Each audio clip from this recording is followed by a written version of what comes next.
Le 23 janvier 2020, alors qu'il vient de quitter le travail, le directeur de la prévention des infections de l'hôpital Sunnybrook à Toronto reçoit un appel urgent. Un homme revenant de Wuhan, en Chine, a été placé en isolement. Tout porte à croire qu'il est atteint de la COVID-19.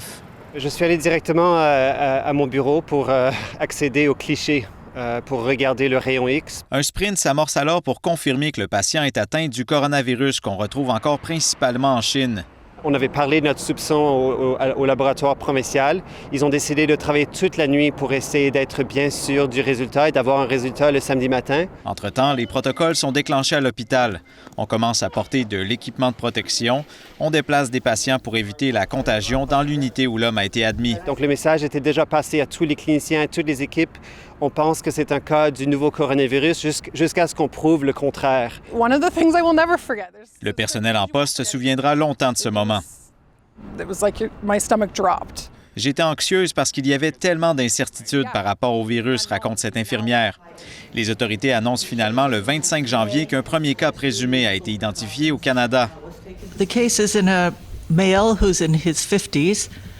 He had traveled to Wuhan, China. La ministre fédérale de la Santé se fait rassurante.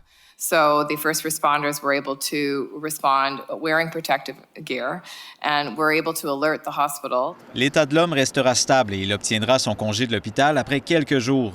Le message qu'il fallait passer, c'est que d'abord, pour ce premier cas, tout s'est bien passé. Mais en même temps, je pense que ça signale ce qui pourrait venir au Canada. D'un point de vue scientifique, on mettait à l'essai le nouveau test de dépistage du coronavirus au pays. C'était vraiment la première fois qu'on pouvait mettre ce test en action.